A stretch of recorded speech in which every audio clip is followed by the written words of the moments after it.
Cricket বিশ্বের হাতে গোনা কয়েকটা দল বাদে প্রায় সব দলগুলোই খারাপ সময় পার করছে। যে কোনো দলে অনেকদিন ধরেই খেলার মাধ্যমে খেলোয়াড়দের মধ্যে একটি বন্ডিং তৈরি হয়, যার ফলে ক্রিকেট মাঠে সুন্দর কম্বাইন্ড ক্রিকেট দেখা যায়। কিন্তু যখনই ওই 4-5 জন খেলোয়াড় একসঙ্গে বের হয়ে যায়, তখনই সেই দল পড়ে যায় অথৈ সাগরে। বাংলাদেশ এখন অনেকটা সেরকমই সময় পার করছে। দলের মোস্ট সিনিয়র সাকিব, মুশফিক, তামিম, রিয়াদ প্রায় সবাই বিদায় নেবে। এখন নতুনদেরই হাল ধরতে হবে। তবে খুব একটা দায়িত্ববোধের পরিচয় দিতে পারছে না দলের জুনিয়র খেলোয়াড়রা। যুক্তরাষ্ট্র ও ওয়েস্ট ইন্ডিজে অনুষ্ঠিতব্য টি-20 বিশ্বকাপের প্রস্তুতি নিতে ঘরের মাটিতে জিম্বাবুয়েকে ডেকেছিল বাংলাদেশ। 5 ম্যাচ টি-20-র 4 ম্যাচে জিতেও নাজমুল শান্তদের পারফরমেন্স মন ভরাতে পারেনি টাইগার সমর্থকদের।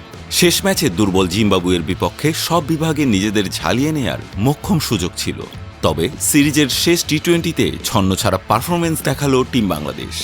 বেনেট ও রাজার ঝোড়ো ব্যাটিংয়ে সাকিব আল হাসানদের 8 উইকেটে হারায় জিম্বাবুয়ে। আগে ব্যাট করে 6 উইকেটে 157 রান করে স্বাগতিকরা। জবাবে 9 বল বাকি থাকতেই 2 উইকেট হারিয়ে জয়ের বন্দরে পৌঁছে যায় সফরকারীরা। সান্ত্বনার এই জয়ে ধবলধোলায় আটকালো জিম্বাবুয়ে। রান তাড়া করতে নেমে ম্যাচে জিম্বাবুয়ের হয়ে ওপেনিংয়ে নামেন ব্রায়ান বেনেট ও মারুমানি।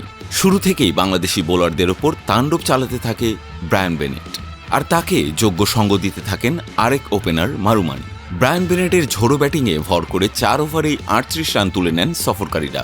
এই জুটি ভাঙে সাকিবের কল্যাণে। 1 রান করা মারুমানিকে ফিরিয়ে আঘাত হানেন সাকিব। এরপর সিকেন্দার রাজা ও বেনেটের ব্যাটে রানের গতি বাড়তে থাকে জিম্বাবুয়ের। বেনেটকে ফিরিয়ে 75 রানের এই জুটি ভাঙেন সাইফুদ্দিন। 5-4 ও সমান ছক্কায় 49 বলে 70 রান করেন বেনেট। পরে দায়িত্ব নিয়ে দলকে এগিয়ে দেন সিকেন্দার রাজা। শেষ দিকে বিধ্বংসী ব্যাটিংয়ে দলকে জয়ের বন্দরে পৌঁছে নেন জিম্বাবুয়ের এই অধিনায়ক। এতে বাংলাদেশ টানা 4 ম্যাচে জিতলেও শেষটি হেরে যাওয়ায় সফরকারীদের ধবলধোলাই করা হলো না বাংলাদেশের। 46 বলে 72 রানে অপরাজিত থাকেন সিকেন্দার রাজা। ক্রিকেট বিশ্লেষকরা বলছেন, জুনিয়রদের দায়িত্বহীন ব্যাটিংয়ের জন্যই বাংলাদেশকে হারতে হয়েছে।